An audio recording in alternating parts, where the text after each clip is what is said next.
So imagine stumbling upon a creature so huge it could dwarf even the largest known marine animals today. Scientists discovered the fossils of this beast on England's coast and believe it once ruled the waves.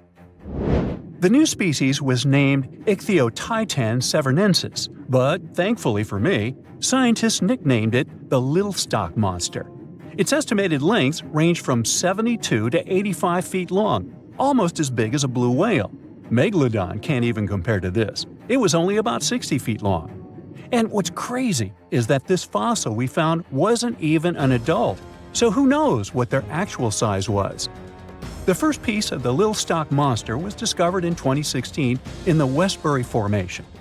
Researchers found a 3-foot-long jaw part that belonged to an unknown species. For years, this single fragment had been driving them crazy because they had no idea what that animal was. Then, in 2020, a miracle happened, of sorts. A father with his 11-year-old daughter found the second piece of fossil on a beach. This discovery led to more findings. Finally, in 2022, the last piece of the literal jaw puzzle was found, buried along the Somerset coast. This leviathan belonged to the Shastasaurid family. Both the little stock monster and other Shastasaurids had one ancestor, so all the species in this family are super similar to each other. For example, all of them were the largest marine reptiles ever to exist. Although our little stock monster is much larger, most Shastasaurids could grow up to only 69 feet long, and it's possible that the little stock monster, when fully grown, would reach up to 100 feet or even more. Both of their bodies were just perfect for cruising the ancient seas. These marine titans were elegant and slender, with an elongated snout. Other marine animals at the time were smaller and looked more like dolphins. Shastasaurids had long paddle-like limbs adapted for efficient swimming. Their skulls show large eye sockets, which means they had excellent vision. If you were in the ocean, no matter what time it was or where you were hiding, they could spot you. They were also incredibly fast and could dive to great depths. Of course, all these things made them the most terrifying predators. They ate pretty much everything, including fish and squid, and you if you were there. They probably captured their prey like whales, opened their huge mouths, and literally sucked the fish in. What made the little stock monster especially scary is that it wins in the jaw competition. For other Shastasaurids, their jaws were a bit weaker, so they hunted smaller fish, kind of like today's orcas. They required vast amounts of food. This shows us that the Earth's Triassic oceans had rich, productive food webs. But the little stock monster has this unique feature. It could open its jaw almost 90 degrees upwards. It also had tons of powerful muscles around. Its jaws were horrifyingly strong. So while others were hunting some squids, the little stock monster probably hunted large fish and even other marine reptiles. Fossils of Shastasaurids have been found everywhere in the world, from North America to Asia. This means that these creatures dominated and terrorized the oceans for millions of years, although even they weren't completely safe from scavengers. And that's exactly why we struggle to find these fossils now. Scavengers didn't leave any remnants of them. So, while we have some fossils of this marine family, they mostly remain a mystery for us. They lived in the oceans about 200 million years ago, in the late Triassic period. The Earth looked completely different back then. All continents were united in one Pangaea, a huge landmass. Some parts of this supercontinent were covered with lush conifer forests, while others were dry deserts and open prairies. It was before the famous Jurassic period, but there were already first pterosaurs and amphibians. It seems like those monsters were crazy resilient. The Triassic period was super unstable, but they survived through many changes in the environment. Well, until the last one. The Triassic extinction came out of nowhere. It was one of the Earth's big 5 extinction events. It wiped out almost all species on the planet, including these leviathans. It's still not clear what happened exactly, but it looks like there was a huge tectonic activity. Volcanoes in the oceans were going crazy back then. These massive volcanic eruptions have probably altered the climate and ocean chemistry, leading to the extinction of many species. Scientists have a theory that it might have happened because there was a rain of comets flying to our planet from the Oort cloud. This likely happens about every 200 million years or so. I wasn't around then, so I'm just guessing here. In any case, after the extinction, the Earth took some time to recover. Then it entered the famous Jurassic period. More terrifying sea monsters were on the way. One of them left us a colossal skull. This fossil is 150 million years old, and it also belonged to a sea beast from Jurassic times. They called it the Sea Rex. The name is very fitting. This monster could have broken a car in half with one bite. It was also discovered accidentally. A fossil enthusiast was walking along the Jurassic coast. This place is famous for having tons of ancient fossils, all because of the erosion in stormy weather. Typically, people find small spiral fossils here. However, this time, he discovered a giant sea monster fossil. Excited, he contacted scientists. They arrived at the spot right away and then had to carefully climb down a cliff to search for the rest of the skull. This fragment alone is 6.5 feet long. Turns out, it's a newly discovered species of pliosaurs, giant predators of the ancient seas. Pliosaurs were among the largest marine predators ever. Some of them grew up to 40 feet long. They used their huge teeth to snatch and devour prey, including other reptiles. Well, at least those creatures are far gone. But what about the horrors that still live in our oceans? Recently, biologists discovered the world's longest animal, the one that's still alive to this day. They found it off Australia's coast, on the Gascoyne coast, a very mysterious and unexplored place. There, underwater vehicles stumbled upon a frightening 150-foot-long siphonophore. That's twice as long as many blue whales and 3 times as long as a humpback whale. Doesn't it kind of look like one of those toy string worms? But this creature isn't friendly at all. It's a string-like deep-sea predator. What's even more scary is that this isn't actually one creature. It's a colony of small clones working together as one. Basically, collective consciousness. Ooh, Borg. Together, they stretch out like a single long string in the water. This creature might be the longest siphonophore ever found, and it was discovered at a depth of around 2,000 feet. Siphonophores, similar to jellyfish, capture their prey by dangling stinging tentacles in the water. When their tentacles touch small crustaceans and fish, they get paralyzed, and then they're reeled up to the colony's body. Expeditions to Western Australia's underwater canyons were definitely worth it. Together with that siphonophore, scientists have discovered up to 30 potential new marine species.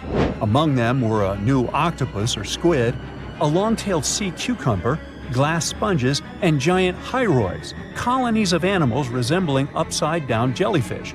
None of them have been seen before in Australia. But most of them weren't as scary as the one that was recently discovered in the Gulf of Mexico. This creature is straight out of a sci-fi thriller, a 26-foot-long mangapinna squid or bigfin squid. It was discovered near an offshore oil rig at a depth of more than 7,800 feet. It has incredibly long elastic tentacles, which can be 15 to 20 times longer than its body.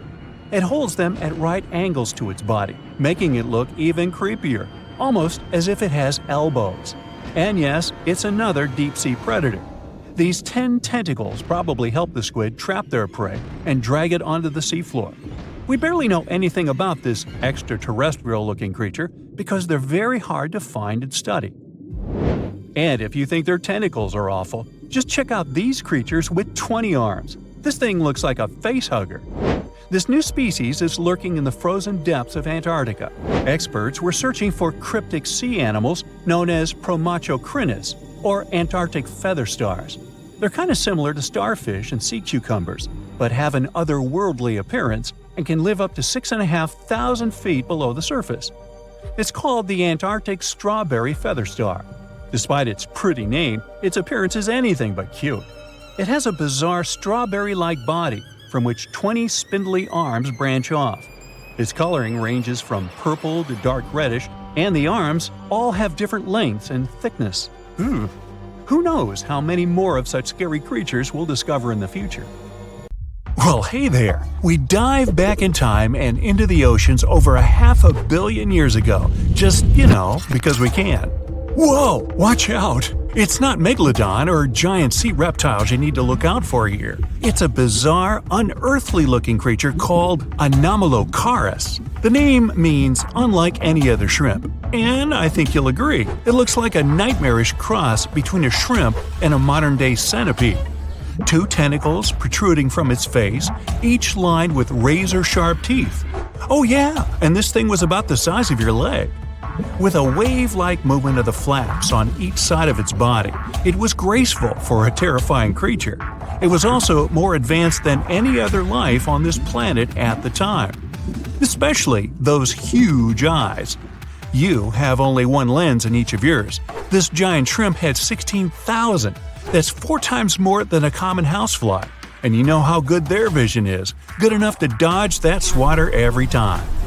All this allowed Annie to become one of the first animals on this planet to feed on others. Yep, here it is. Earth's first hunter.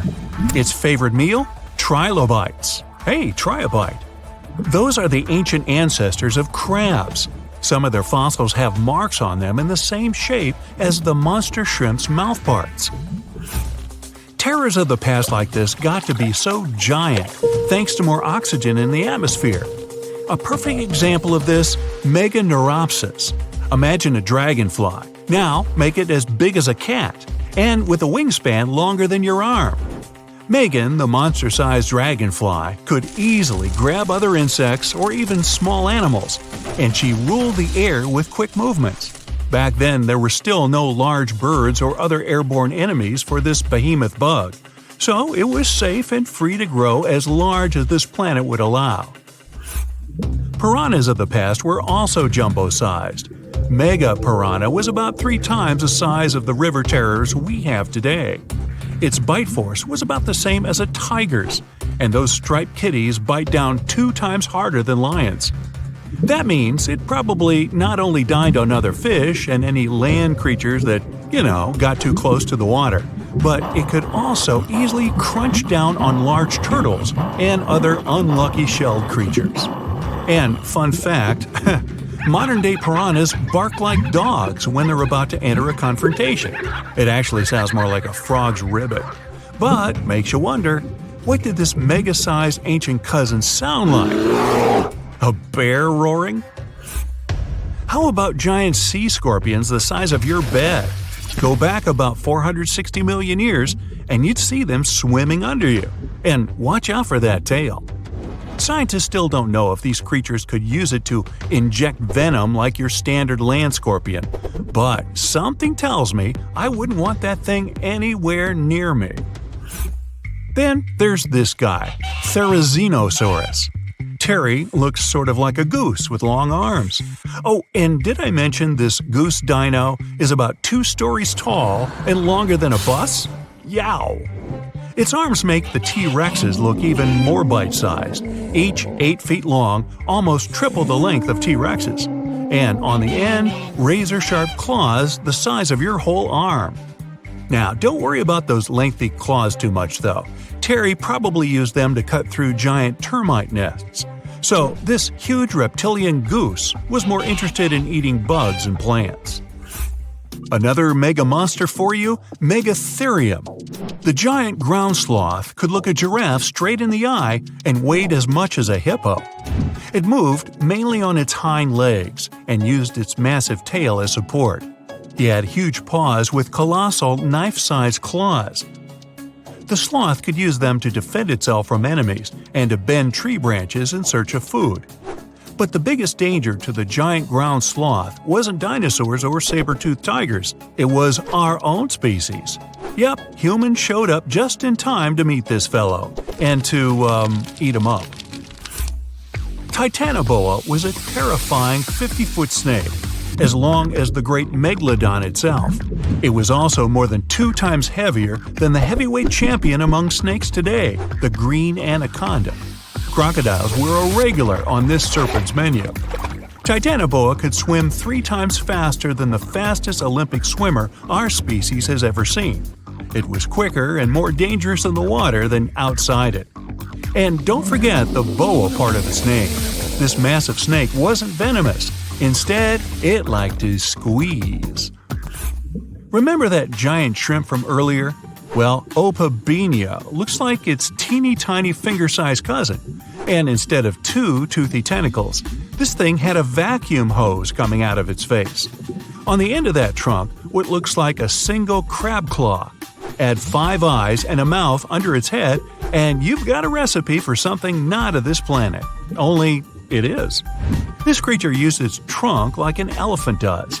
Its claw grabbed food from the bottom of the ocean and brought it up to its mouth.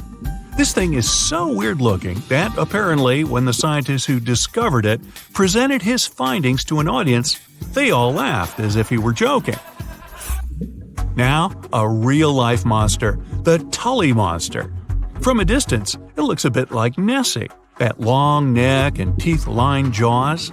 But get closer, and you'll see it's more like a long nose with a mouth attached at the end, like a mosquito. Its eyes are further back, sticking out of tubes all snail-like. Tully was an ancient mollusk, about the size of your forearm. It probably dined on jellyfish and shrimp 300 million years ago. Thylacus smilus will put a smile on your face as long as you don't get too close. No, it's not a relative of the saber-toothed tiger. It was a marsupial, making it more related to a kangaroo than anything. And if you compare them to body size, its fangs were actually longer than a saber-toothed tiger's. And they grew continuously.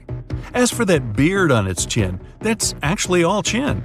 The lower jawbone grew down to a point under the mouth. Those fangs were rooted to the skull, going way back to its eyes. When the mouth was closed, that bony beard protected the long, sharp teeth from breakage. Staganapolis, not to be confused with Minneapolis, might look like a big crocodile with a squished-in snout, but it was mostly harmless. Its small head and very few teeth meant the reptile didn't have much to work with when protecting itself. That's what all those armored scales were for, and no need for huge fangs or long rows of razor-sharp teeth when you're a plant eater. That beak-like tip on its nose allowed the stag to dig up plants. So, really, this reptile was more like a 10-foot scaly pig than a croc. Basilosaurus was a type of ancient whale that lived on our planet about 45 million years ago. Not quite as long as a blue whale, but this guy was still big enough to munch down on other whales and even sharks. Some people believe these monsters could still exist today. Eyewitnesses claim to have seen a giant sea dragon, and Basilosaurus fits the description. Plus, 90% of our oceans are unexplored. There's plenty of space to hide a sea monster. But scientists haven't found any fossils of this ancient whale younger than 3.7 million years. So, this myth is busted. Stegosaurus is one of the most recognizable dinosaurs that ever lived. It can easily be distinguished by those huge spikes on its tail and the bony plates on its back. It was twice as long as a giraffe and nearly 5 times heavier. But compared to its body size, it had the world's smallest brain. It was no larger than a dog's. Pelagornis had the largest wingspan of any bird ever discovered. It was twice the size of the largest bird today, the wandering albatross. Such huge wings made it hard for the bird to take off. It could only do so by jumping off cliffs. And when it finally spread its wings, this giant could only go about 40 miles per hour. The fastest bird today can reach speeds 5 times that. So, a mysterious discovery was made deep in the Red Sea, the so-called death pools. Woo, that's scary. In 2020, researchers embarked on a dive into the Red Sea. The mission spot was in the Gulf of Aqaba, between Saudi Arabia and Egypt. Near the end of their expedition, as they ventured deeper into the darkening waters, they noticed some strange seaweed floating above the seafloor. They decided to use a remotely operated vehicle and investigate it. Suddenly, they discovered these strange, motionless lakes of water within the sea. These are called brine pools. They're basically pockets of salty water deep on the ocean floor.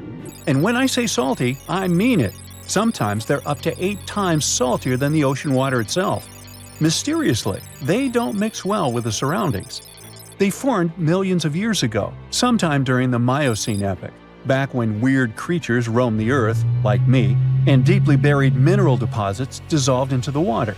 The largest pool spans about 170,000 square feet. Meanwhile, 3 smaller ones are under 107 square feet each. At first, this discovery didn't seem that scary. But here's why they're so horrifying. Not only are they disgustingly salty, they also lack oxygen. Now hold on a sec, isn't that normal for something that's underwater? Well, it turns out the Earth's waters are full of oxygen, and at least half of this element on our planet comes from the oceans. Just like plants on land, marine plants such as phytoplankton, seaweed, and algae munch on sunlight and produce oxygen through photosynthesis. They release lots of it into the surroundings. Marine life then eats half of it, so only about a quarter of the oxygen that we breathe actually comes from the oceans. Just like us, sea creatures need this element to survive. Without it, they can't breathe and support their metabolism to live. That's why these pools are super dangerous for most of them. It's like a puddle of thick syrup for bugs. When they get in, the poor things immediately suffocate and pass away. Which is why the pools are surrounded by a graveyard of marine animals. But let's see how these things can exist in the first place. Have you ever tried making ice cubes from salty water? Spoiler, it's pretty hard. When you add salt, the water gets harder than usual to freeze, a phenomenon that has a funny name, freezing point depression. Oh, that's because salt interferes with the hydrogen bonds between water molecules. As it finally freezes, stuff like particles, dirt, or dissolved salts get pushed out to the sides. As a result, the salt's kind of squeezed out of the ice crystals and gets trapped near the edges in small bubbles or pockets. Something similar happens in the ocean when seawater starts freezing under super cold polar caps. The salt doesn't freeze with the water. Instead, it gets pushed out, forming a super salty cold liquid, the brine. And then it sinks down to the ocean floor. On a large scale, all this process also helps currents to form. Despite being so dangerous, the pools are still full of microbial life, because microbes couldn't care less, they'll survive anywhere. There are literally thick mats of them in the brines. There are also some salt-loving creatures, like shrimps and eels, hovering around the pool's edges. They're being super creepy, waiting to catch unsuspecting prey that ventures too close to the toxic death pool. Ew. Well, it sounds icky, I know. But this discovery gives us some fascinating insights into how life might have originated on Earth. We already know from the evolution theory that we came from the ocean, but now scientists think that life might have begun in the deep sea in some super dark, oxygen-free places. These brine pools are like time capsules. They're one of the closest things we've found to the early Earth. They can tell us the planet's history of earthquakes, floods, tsunamis, and more. For example, they have some traces of rainfall that happened over 1,000 years ago. And they can also help us search for life on other water-rich planets. For example, Mars most likely used to have huge oceans on it. Now, NASA scientists want to send a special instrument called HABIT for a special red planet mission to study things similar to our brine pools. This will tell us more about how life appears and survives in the universe. There is lots of unexplored fascinating stuff like this in the Red Sea. That's why scientists conducted the so-called Decade Expedition and spent around 5 months exploring the place. This expedition was launched by the National Center for Wildlife. They made so many remarkable discoveries that now we've got 77 new research papers. For example, they found over 10 blue holes, incredible underwater sinkholes that host unique ecosystems. They also learned that dolphins can use those blue holes to protect their young from predators. Scientists also found traces of great white sharks, a creepy community of deep-sea lanternfish living in low oxygen conditions, and even a new coral species. It's the most resilient deep-sea corals that also vibe just fine without oxygen, like microbes we mentioned. Speaking of which, research also showed us some new ancient thermal vents and large blobs of microbial formations near Farasand Island. Now, can you believe that with all that, we only explored 5% of the ocean?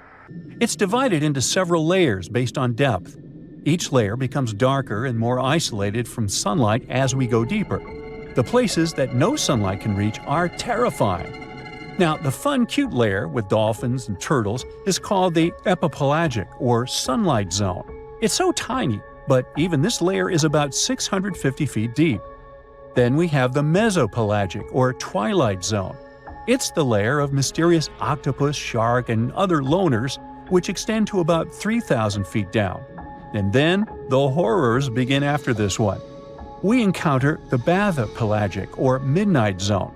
It extends to 13,000 feet below the surface, about a half of Everest above you. Here we have the famous poor blobfish, squids, and anglerfish. Below it is the abyssal zone. It extends to about 20,000 feet deep. Since there's not much sunlight or oxygen, as we mentioned, most creatures here are quite small, like tube worms and shrimp. The darkness continues until we arrive at the scariest place of the planet, the place full of trenches formed by tectonic plate movements, the Hadal Zone. It's named after Hades, the deity of the underworld in Greek mythology. Just like Hades' realm is dark, remote, and guarded, the Hadal Zone is the deepest and most depressing part of the ocean. It starts at depths of around 20,000 feet and can go down to 36,000 feet and more. The famous Mariana Trench also belongs to this zone. Only 3 people in history have ever explored these depths in person, making it one of the least explored and most mysterious places on our planet. However, despite crazy high pressure, near freezing temperatures, and complete darkness, there are still things who manage to survive here. Guys like amphipods, which are critters who feed on dead material sinking from above, and the Hadal snailfish, which lives as deep as 27,000 feet. So scientists used to assume that if there's no sunlight, there wouldn't be that much oxygen around. But one day, a research team decided to measure the levels of oxygen in one of those deep zones. Surprisingly, the levels were super high. They checked the equipment thinking that it was malfunctioning, but nope, all the sensors showed the same thing. Turns out the oxygen was somehow generated by rocks. These small potato-sized rocks on the seafloor are called polymetallic nodules. They're rich in metals like copper, nickel, and cobalt, and they're basically like small batteries. When you put a battery in salt water, it can produce bubbles of gas, a process called electrolysis. In the same way, these rocks create tiny electric currents, which are powerful enough to produce the same gases, splitting water molecules into hydrogen and oxygen. It's the first time we saw oxygen being produced by some non-living minerals. This is what scientists now call dark oxygen. It turned out that about half of large marine species, or megafauna, were living just on dark oxygen alone. All these discoveries are reshaping our understanding of where and how life could evolve. It means that we might be able to find life on other planets or satellites with low oxygen conditions, like Enceladus and Europa, the moons of Jupiter and Saturn, and they have large bodies of frozen water on them. Wow! If you're a fan of Dr. Pimple Popper, you're probably freaking out right now, itching to squeeze out every little blackhead from those lip contours. But this is actually a hill formation that you can find in Garb, Sudan. Knowing that perhaps makes it all the more creepy because it looks like the crack in the middle is swallowing up everything around it. This black hole scenario brings to mind our next stop, Vostok Island. This eerie spot is a 59-acre coral atoll situated in the southwestern Pacific Ocean, about 400 miles northwest of Tahiti. If you check it out on Google Earth today, it looks like it's been totally blacked out, sparking all sorts of wild theories. People keep saying that this place is some top-secret base, or even a fictional island straight out of Lost. But what we see here is actually just a dense, dark green forest made up of Pisonia trees. Since nobody lives there and hardly anyone ever visits, the island is pretty much untouched by humans. This massive star, or mandala, is situated just outside Beatty, Nevada. It has got the internet all puzzled, with people trying to figure out if it's evidence of some kind of extraterrestrial activity. To add to the mystery, this spot is right by the Tonopah Test Range, which is also known as the famous Area 52. Despite its creepiness, it's probably just one of the thousands of crop circles that gained fame after Google Earth came along. This spiral formation right here is also located in Nevada, and it definitely looks like another chilling crop circle. But things get even stranger if you use the street view option. As you zoom in closer and closer, you'll notice that it's made up of carefully arranged rocks. This labyrinth, so to speak, is part of an open-air museum situated in the ghost town of Rhyolite. And if that's not creepy enough, take a look around and you'll see dozens of eerie men in white cloaks. Despite their lifelike appearance, these silhouettes are actually statues from an installation created by a Belgian artist in the 80s. Even stranger than stumbling upon a large circle on the ground is finding a bunch of them. Our next location in Wyoming is filled with peculiar circle structures to the point where it's hard to count them all. During the 20th century, this U.S. state shifted from a farming economy to an industrial one, dominated by the extraction of oil, gas, and coal. So, these circles are likely remnants of a tank farm. I mean, places where oil storage tanks used to be located. If you want to avoid nightmares, I highly recommend not searching for the mausoleum of Emil Becker in Poland. If you happen to find it by using the Street View mode, prepare yourself to face an abandoned place with the most terrifying sculpture there is. Oh, the creeps. Keeping on the spooky side, let's head to an isolated corner of Kazakhstan, where you can find a pentagram etched into the Earth's surface. This formation is huge, measuring roughly 1,200 feet in diameter. Before you jump to conclusions about this formation being related to some kind of underworld deity worship, it's worth noting that the pentagram actually turns out to be the outline of a park designed in the shape of a star. The star shape is marked by roadways, which are now lined with trees, making the star shape even more distinct in aerial photos. You can spot this peculiar symbol from quite a distance. At first glance, it might even resemble an otherworldly alphabet, as if a highly intelligent civilization is trying to send us an alert message. But this mystery is already solved. We are in De Hoge Veluwe, a Dutch national park located in the province of Gelderland. And these lines are actually part of the park's logo. Search for these coordinates to find what looks like a land formation straight out of an extraterrestrial landscape, or perhaps a set from Avatar. This place, located in Inner Mongolia, China, is believed to be a granite mine. But it's a bit of a mystery why it has such a striking blue tone on Google Earth. If you check it out on Microsoft Bing Maps, for example, the same location appears in a much more natural tone. In the Australian outback lies a massive geoglyph known as the Maori Man. Discovered in the late 90s, it appears to represent an indigenous Australian man hunting with a boomerang or stick.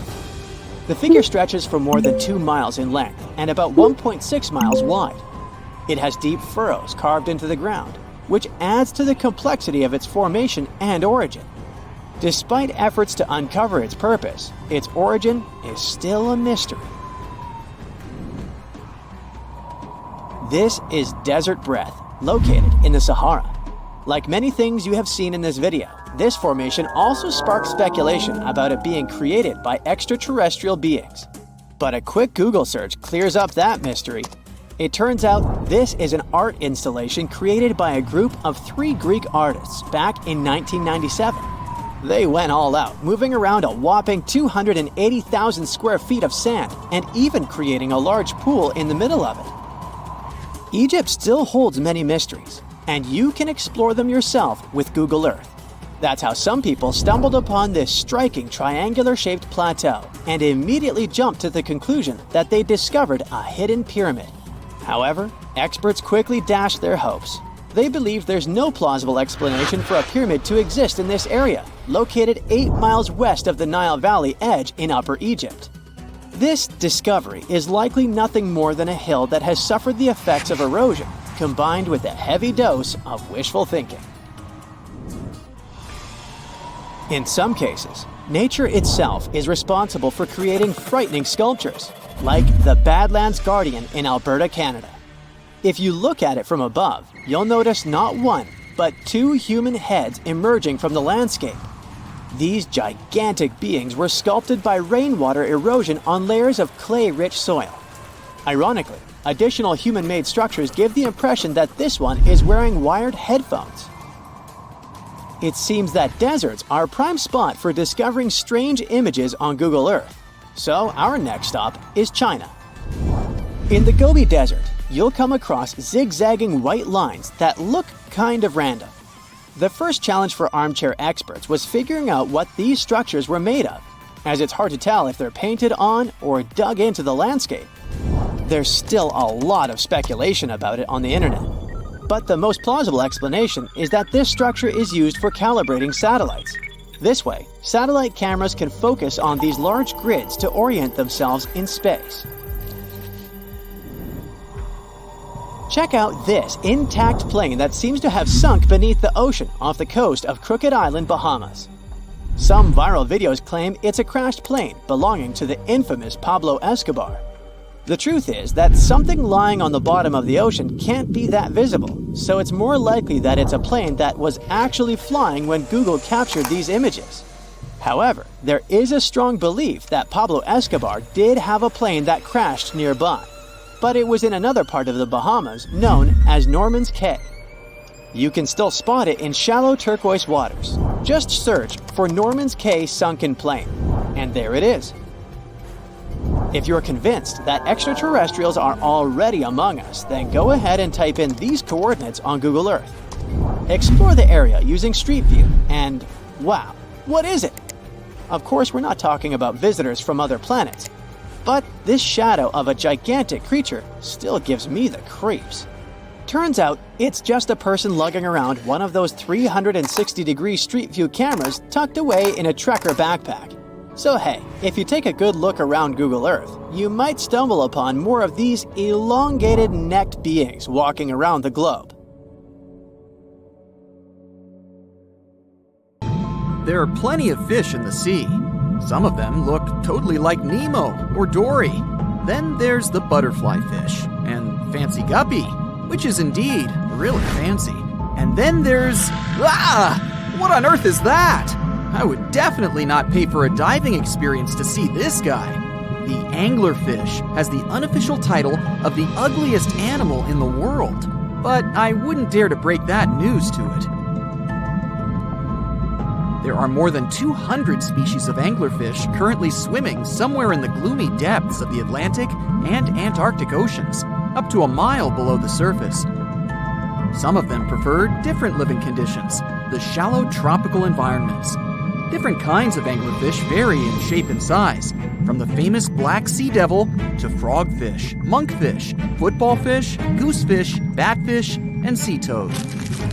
The larger ones can be half as long as a full-sized bed, but most are less than a foot long. Since the choice of meals where these guys live isn't that huge, they had to come up with a unique hunting strategy. They don't waste their priceless life energy on following prospective prey.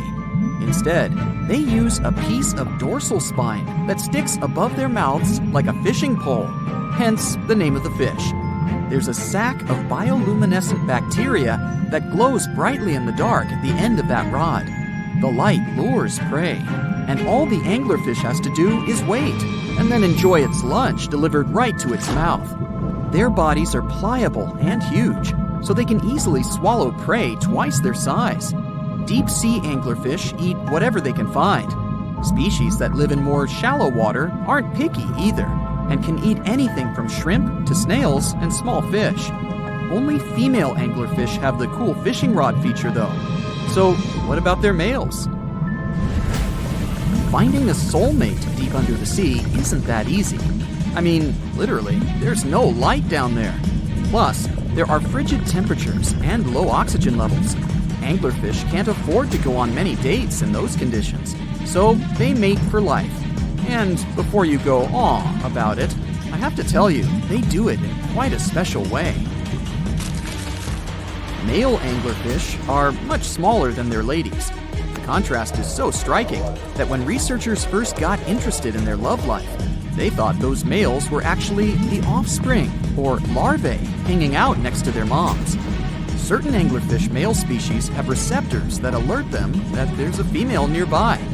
After they mate, the male bites into his woman and stays attached to her head, belly, near her tail, and other areas he can access. While they morph together forever, the female fish gets the male's cells, DNA, and reproductive organs, but loses her immune response cells.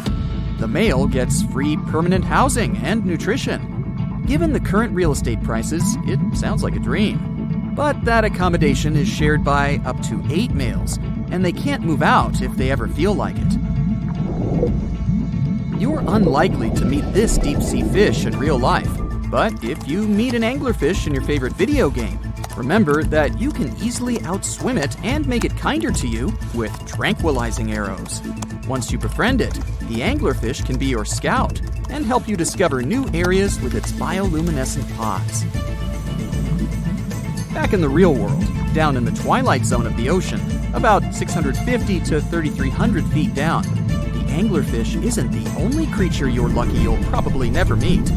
Many of the locals look like they come straight out of science fiction or horror movies, but that's because they had to adapt to this dark, deep world. I did my best to get you prepared for the creatures you're going to meet, starting with the common fangtooth. They spend most of their lives deep down, but at night, they move toward the surface to snack. These guys are more active than most other deep-sea dwellers. They don't wait for food to come their way, but actually follow it, and then get it with their long, hungry teeth. They don't have a built-in light bulb like the anglerfish, so they've developed a great sense of smell and use as much sunlight as they can get there in the depth to get around. Sometimes, even the shadow of a passing by prospective prey is enough for them to switch to action mode. And though they don't look too charming, they're completely harmless to humans if you ever run into one of these guys. Stoplight Loosejaw sounds like a great name for an alternative band, but it's actually another deep-sea resident with sneaky hunting habits. It has special light-producing photophores under each eye. They emit green and red light like a stoplight, hence the name of the fish. Unlike other fish, these guys hardly ever leave the twilight and midnight zones. Their lower jaw is a quarter of the total body length, and the stoplight keeps it open all the time, hoping to get some lunch. It looks like a ferocious predator, but mostly prefers zooplankton with an occasional dessert of shrimp, krill, and fish. I'm sure you didn't expect to meet a hybrid of an eel and a bird, but here it is! The slender snipe eel has a beak, much like that of a bird, with curving tips. The beak is equipped with tiny hooked teeth that the eels use to catch the antennae of delicious shrimp. And it sure is slender, stretching up to 5 feet and weighing only a few ounces. Scientists don't know all of this guy's secrets, since it's pretty tricky to study in their natural habitat. But it looks like they only produce offspring once in a lifetime, and then pass away. Glass squids like to take it easy in life and literally go with the flow. They're filled with a solution which is lighter than water, so they don't have to make any effort to move around the deep sea looking for food and partners. These creatures are transparent, so they blend into any landscape and don't even cast a shadow while moving. Talk about a great survival tactic. If danger finds it anyway, it can transform into a lumpy ball, pushing its head and tentacles into its mantle cavity. It can also release ink into the mantle and go from transparent to black. The same ink can protect it against hungry whales and seabirds. Another tactic they use to scare off predators is to activate their light-emitting organs around their eyes. I'm getting hungry. Maybe I can snack on this sea cucumber. Ouch, it's moving! So I guess it doesn't belong in a salad after all. These soft-bodied fellows live in all parts of the ocean, from shallow waters to the deep underwater world. Most of them slowly move around with their tiny feet, but some crawl around by flexing their bodies. Sea cucumbers can shed their internal organs when there's a predator approaching. Those sticky organs distract the intruder, and the happy cucumber moves on and just grows the organs back. What's that glistening in the distance? Looks like someone dropped gems in the water. That's a sea sapphire, also known as the most beautiful animal you've never seen. Some males of this type of copepod can change color from deep blue to purple, red, or gold.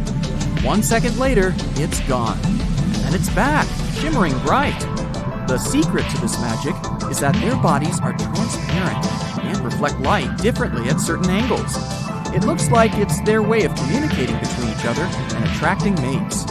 Female sea sapphires don't have the same superpower, but their eyes are bigger compared to males, probably to spot them from a distance.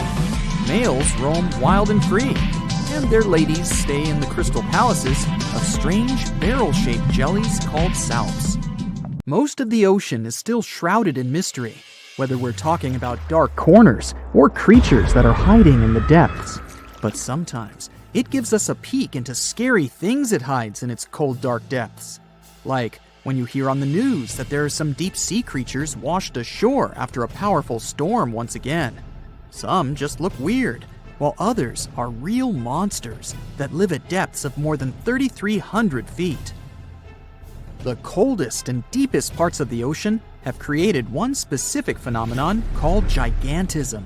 So, sea spiders, squids, worms, and many other animals, mostly invertebrates, or creatures without backbones, they're all way bigger and scarier than the versions we see in the more shallow areas. In the Pacific depths, you can see a sea sponge as large as a minivan. Or what about the colossal squid that lives in sub-Antarctic waters and is nearly 14 times longer than the arrow squid, a type that mostly lives in New Zealand?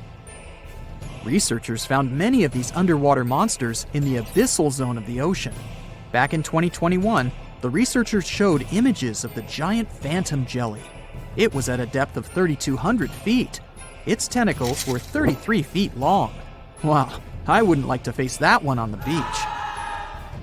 It probably eats only small fish and plankton, but it can swim to depths of more than 21,900 feet. And down there, this giant jelly doesn't have enough food. How does it survive then? Scientists haven't figured it out yet. And there are even more questions related to the giant squid, the biggest one ever found.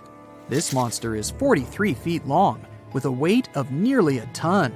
Imagine if those tentacles would grab your car, or something like that. They would smash it like it was a toy. There's no light in the abyssal zone. Sun rays just can't penetrate that deep. So there's no algae or underwater plants there. Local animals mostly eat snow. Marine snow is not like the regular one you build a snowman with. It consists of any small flakes or remains that fall from the surface of the ocean. Maybe even some leftovers that animals up there couldn't eat. So it's not much. But apparently, it's enough for very large creatures that hide deep down there, like giant squids. Squids that generally live at such depths don't bother going after their prey. They just wait until the poor animal swims right up to their long tentacles and falls into a trap. It may not be the best method ever, because not many animals will even swim into these dark, cold parts. But it's the method that saves energy. A giant squid eats only 1 ounce of fish daily, which is approximately 45 calories. That's nearly 50 times fewer calories than an average person should eat per day. So when a squid gets 1 fish, it saves it for a couple of days. I hope giant squids won't get the idea to go to the surface and look for food when there's not enough of it in the abyssal zone. And I hope even more that giant Greenland sharks won't get that same idea. You can find them at depths of up to 7,200 feet.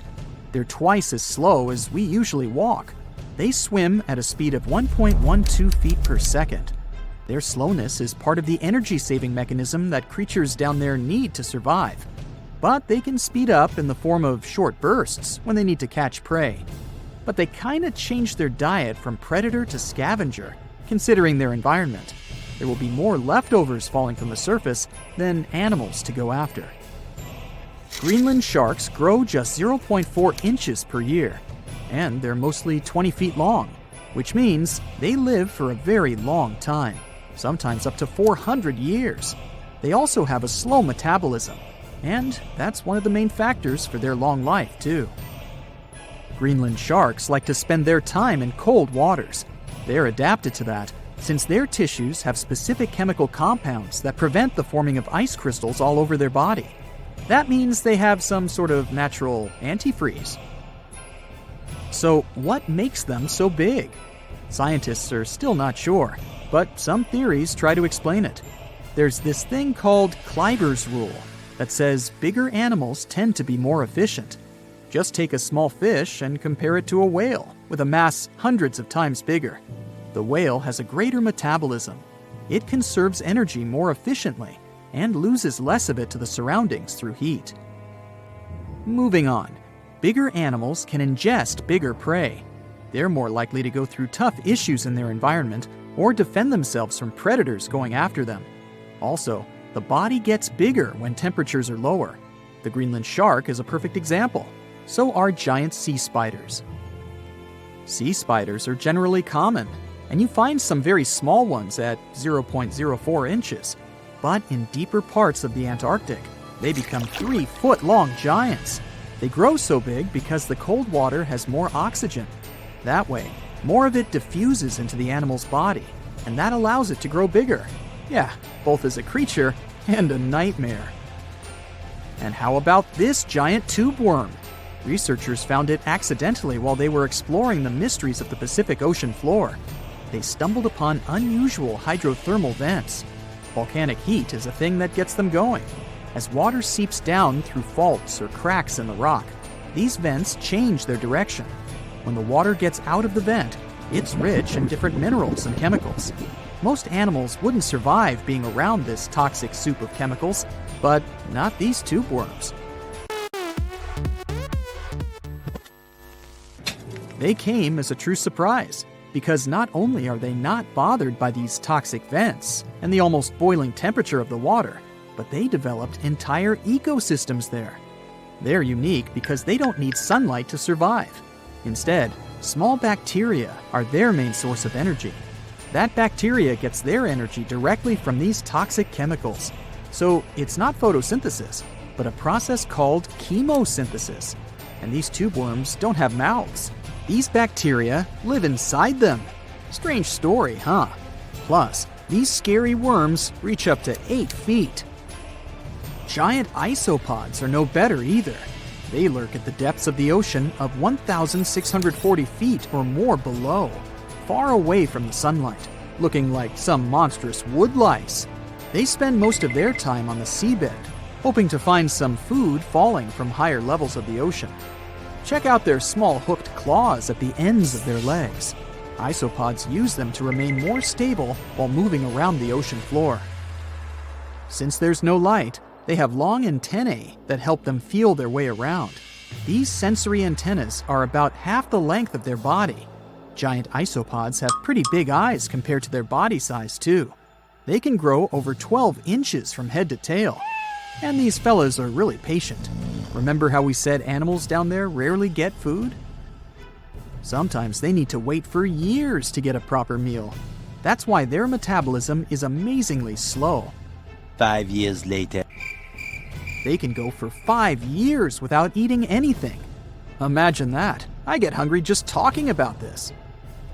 In 2006, a biologist did research to compare the differences between the shallows and the deep sea regions. He realized the deep sea mirrors the island rule. First, isolated parts of land develop biodiversity you won't find anywhere else.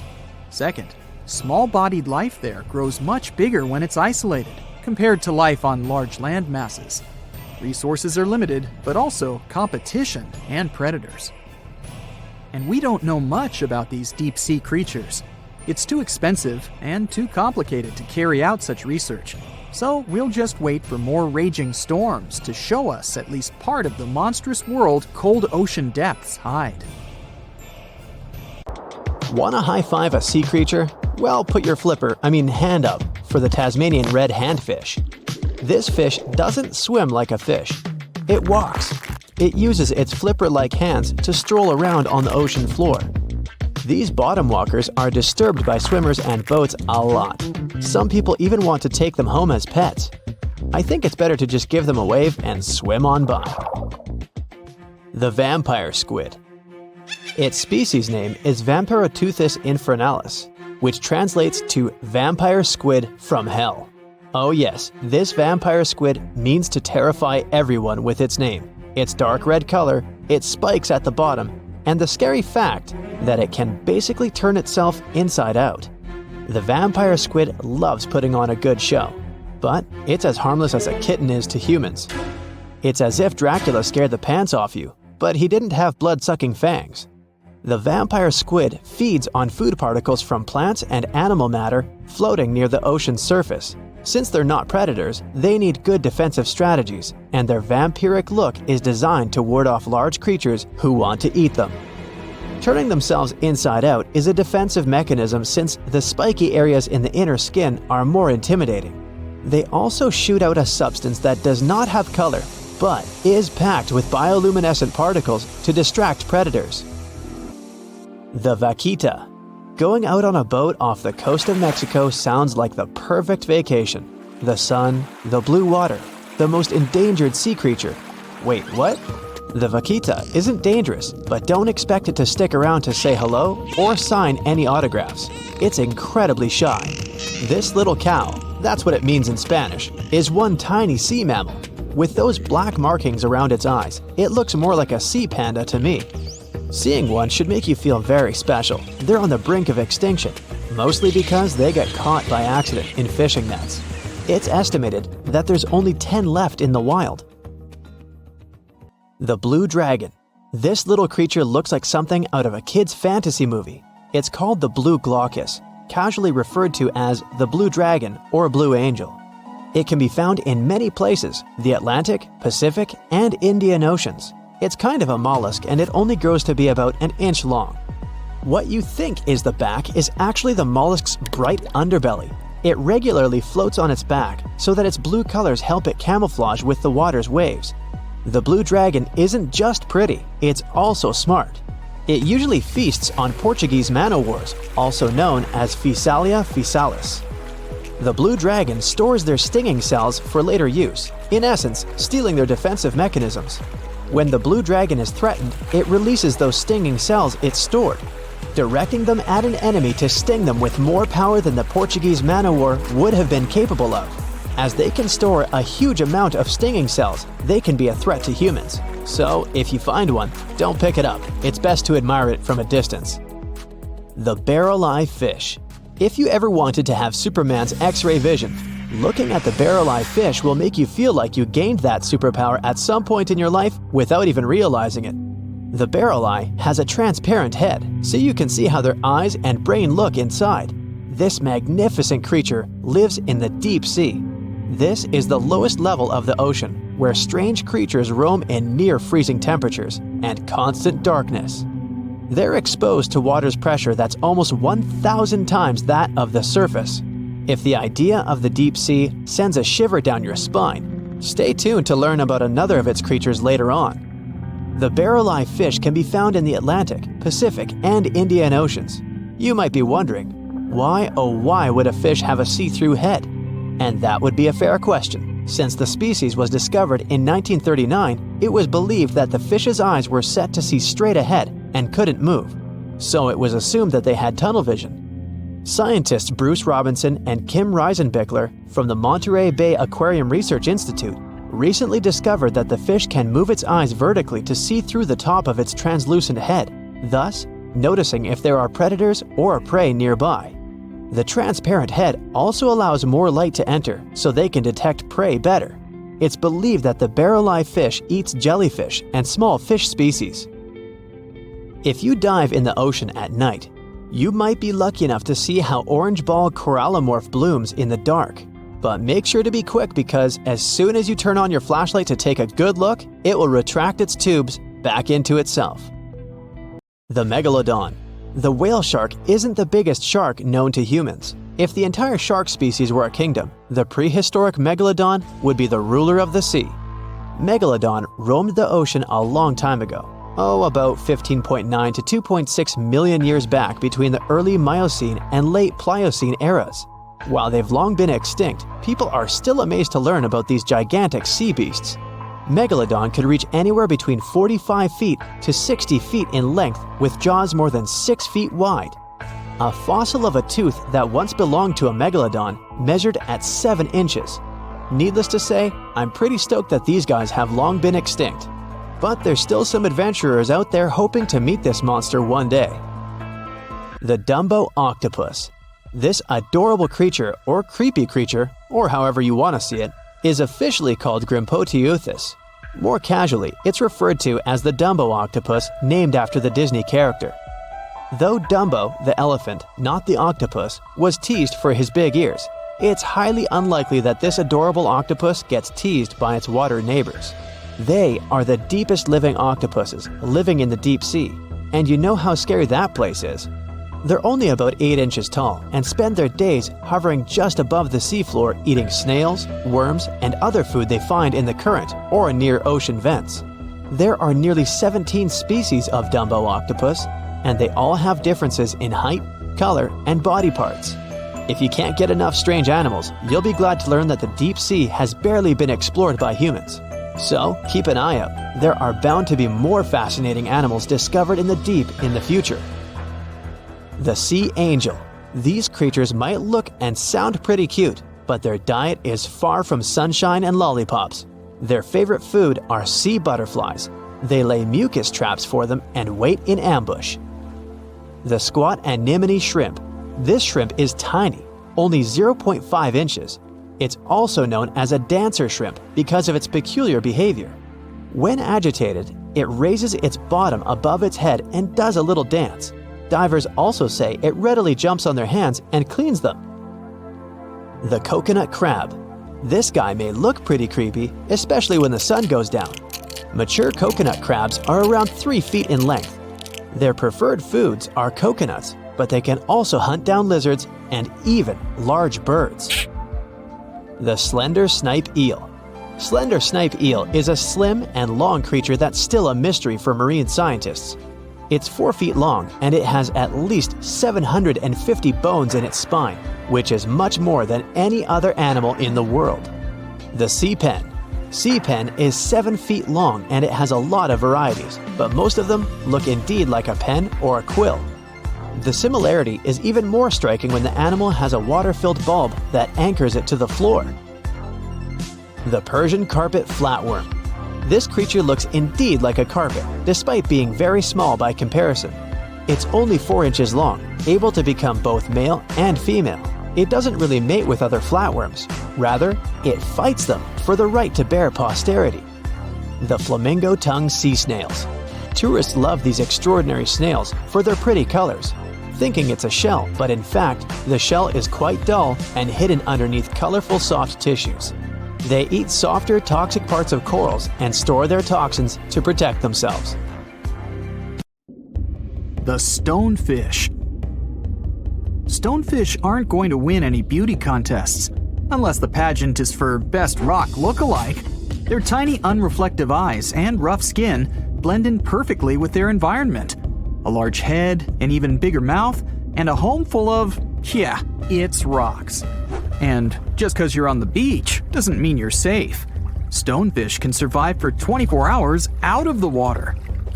Stepping on one or even handling one won't be that fun. Their dorsal fin spines have extremely strong venom. It shoots out when they get stepped on, and it can lead to paralysis or even heart failure. You'll need help fast.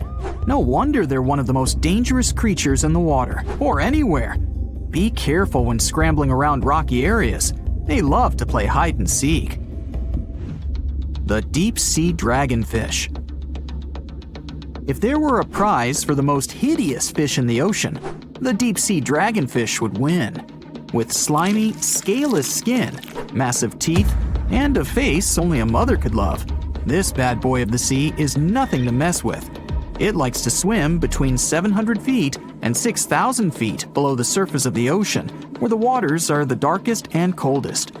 Along with some other creatures on this list, the deep sea dragonfish relies on its bioluminescent body parts to catch prey. It also uses its hanging appendage, which boasts a little red light on the end, coming out from its lower jaw. Many fish mistake this little light for prey. luring them right into the jaws of the deep-sea dragonfish. Very clever dragonfish. Very clever indeed. The fangtooth. The Mariana Trench is an underwater trench with a depth of 35,000 feet, nearly 7 miles below the ocean surface. Let that sink in. While scientists know the Mariana Trench exists, it's one of the least explored places on Earth. It's also the deepest area of Earth's oceans. And although many creatures down there probably haven't even been seen by humans yet, scientists have had the creepy pleasure of getting to know the fangtooth. The fangtooth fish shamelessly lives up to its name. Just look at that thing. The fangtooth is carnivorous and feeds on just about anything it can find that gets caught in its sharp-toothed mouth. These fish rely on their contact chemoreception to find prey. In other words, they can sense chemical residue that comes off of other living organisms in the deep sea. This is because they don't have any light-producing cells on their bodies, unlike many other deep-sea fish. On top of all that, it's pretty dark down there, so whatever crosses their path, they chomp on. While these guys look pretty scary, they're not a threat to humans. They only grow about 7 inches long.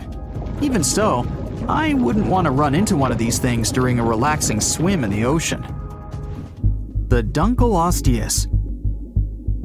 Strangely enough, this prehistoric fish, known as the T-Rex of the seas, had no teeth.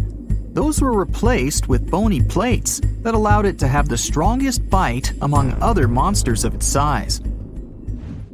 The goblin shark.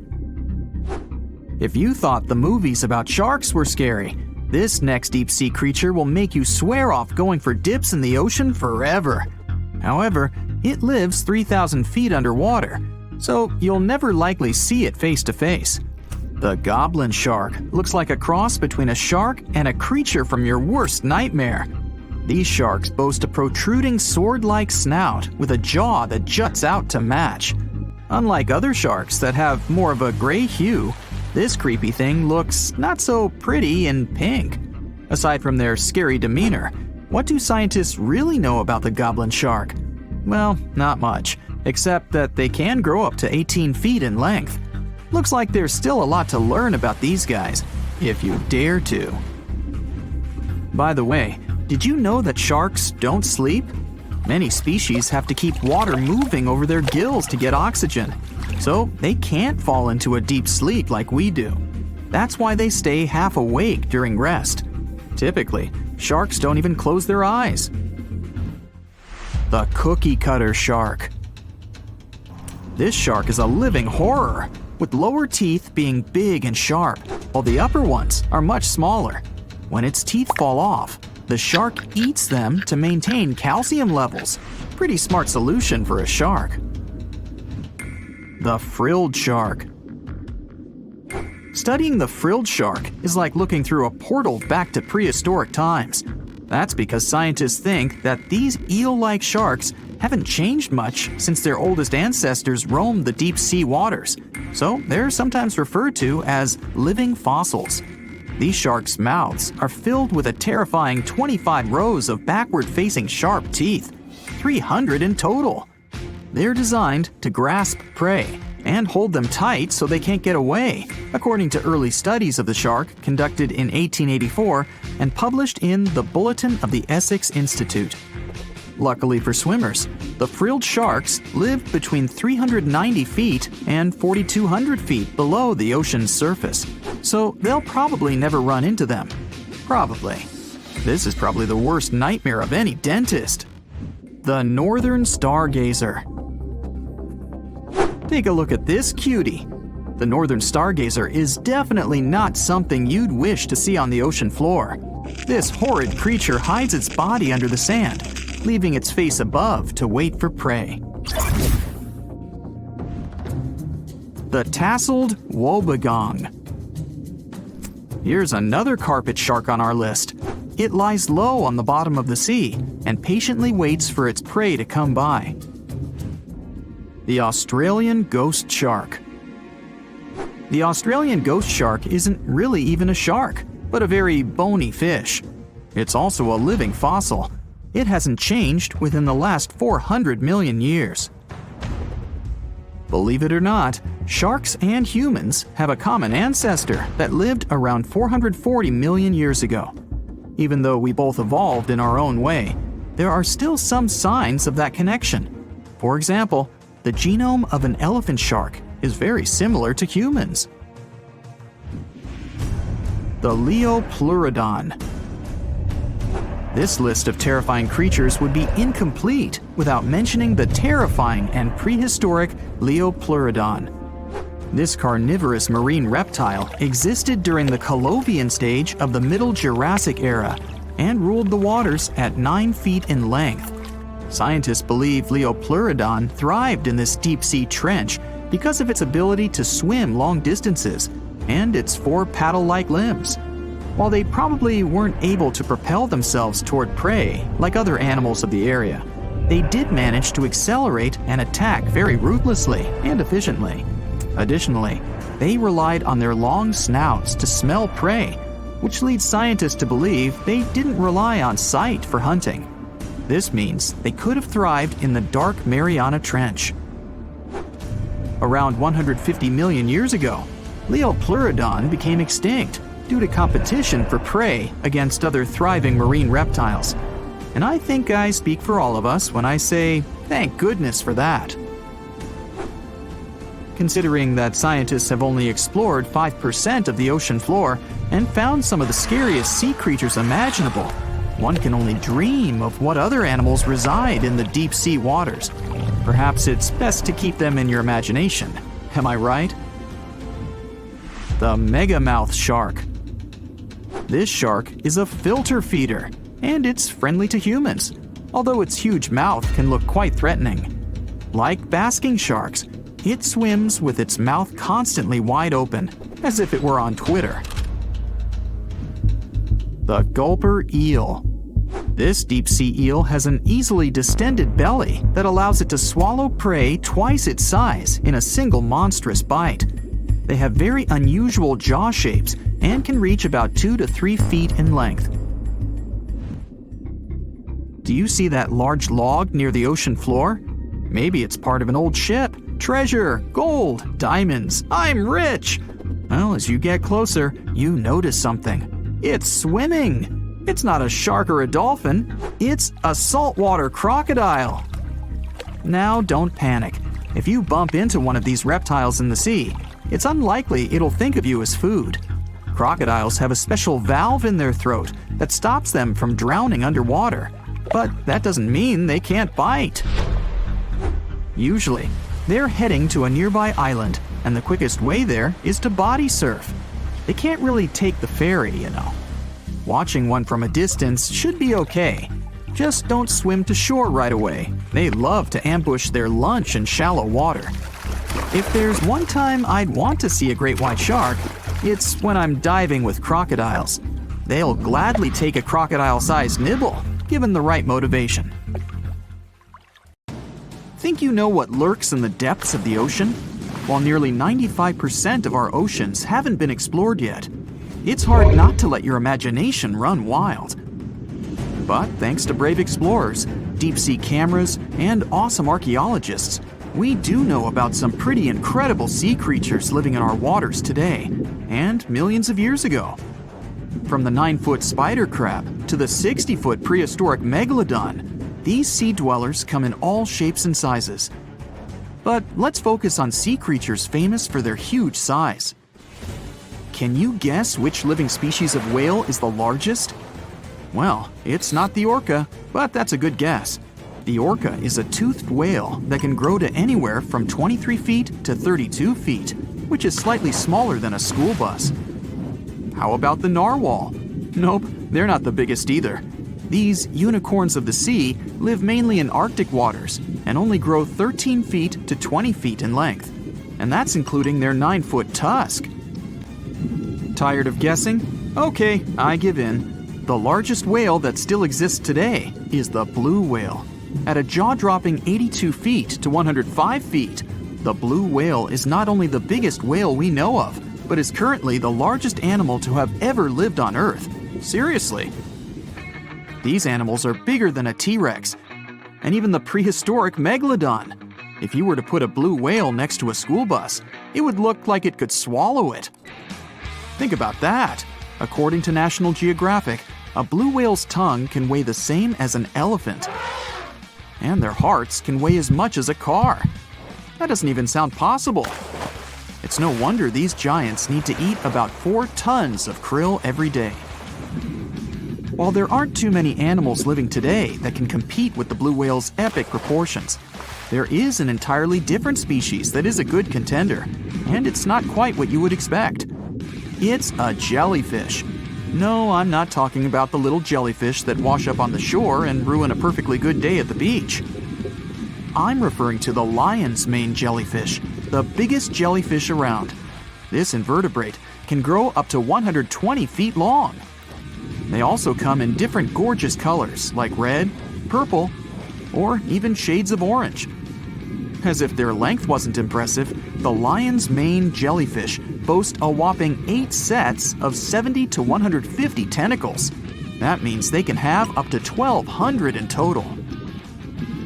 And here's the giant oceanic manta ray, the largest type of ray in the world. Their wingspan can be longer than a bus.